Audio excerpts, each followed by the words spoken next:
won it. It's huge in Thailand, actually. But he didn't even speak English, does he? He does speak a little bit of English, but you don't necessarily have to know the definitions of the words you play. You just have to know that it is a word, and he knows pretty much all the words. So. And what do you think of this argument that's developing now, Kevin, between Scrabble, chess, and crosswords? Which is better for the brain? Well, they're all very different. It's hard to compare them, really. Mm-hmm.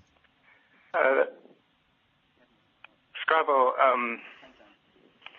you don't know what's on your opponent's rack. Like in chess, you have complete information. You know what's going on all the time. Oh, yeah. Like, and Kevin, chess players don't get Alzheimer's. Is that true, Peter? Yeah, well, there's studies going on at the moment into it. Well, I think really anything. John.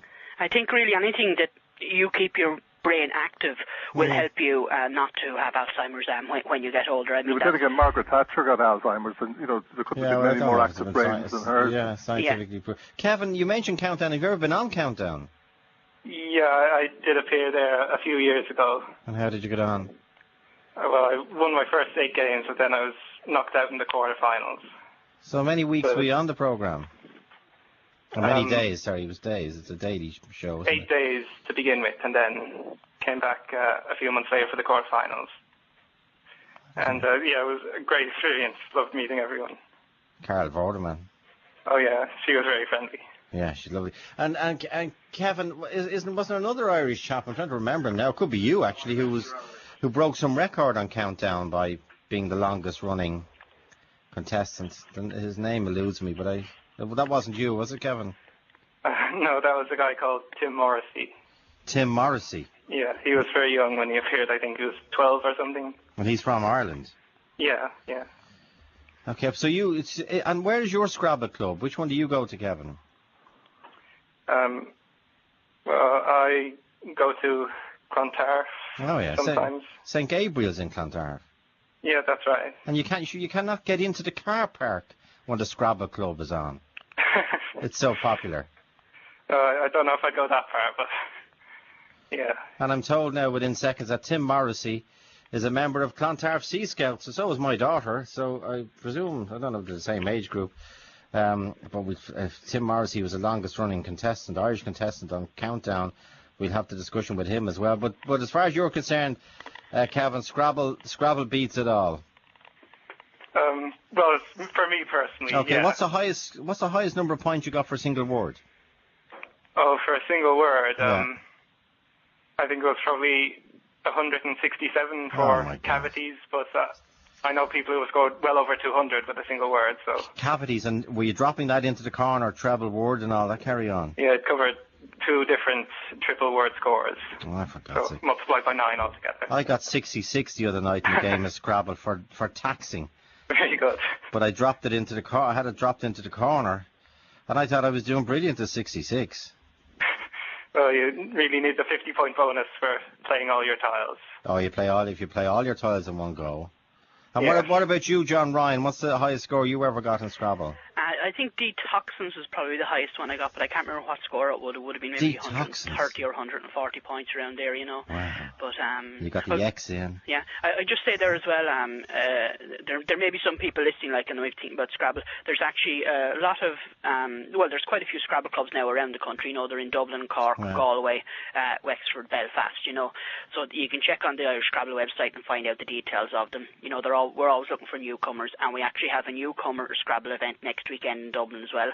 So if there's anybody thinking, and where's the event on in Dublin? This Irish Champion. It's on the Chapel Lizard Hotel in the West County. The West County, okay. Yeah. So the All Ireland Championship is going to be happening, but along beside that. And that's where Kevin is going to defend your title. That's right. So people can come along and see what we're at, and meet us. There's an Irish Chess Union website as well. Okay. and who's a top-class chess player? Who? Michael Flatley. Oh, of course. He's brilliant at everything. He's almost professional standard as a chess player. Wow. And Bono is a very keen player, but he's not very good. He's a very keen guitar player as well. But Peter, who's the Irish chess champion at the moment? Colm Daly is his name. Okay. So we have a Russian Grandmaster living here in Blackrock. Oh, do we? Oh, I didn't know that. Yeah, he's been here for about 15 years. So he's the top player in the country. He plays for Ireland now. Super. And we have 5 international masters. And somebody said the Irish drafts champion. Sorry, the world drafts champion is Irish. What would you think about drafts, Peter? Well, comparing drafts to chess is like comparing pool to snooker. So you look down on it, do you? There's a finite amount of positions that can be reached at drafts, and they even make them start from certain openings because they've exhausted all the possibilities in others. Drafts is a good game. Any board game or any game that you use your mind is good, but it doesn't. It's like pitch and putt compared to golf.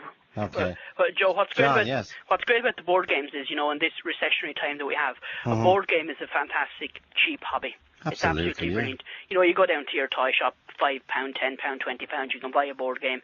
It's something you can get your whole family involved in, particularly with Scrabble as well. There's a new Scrabble game now coming out in the summer, and it's aimed more at young people, So board games of anything at all, of any drafts, chess, Scrabble, they're absolutely brilliant for families. Of course, saying that, I do remember many a Christmas time having a game of Scrabble and arguing with the parents what's allowed and what's not.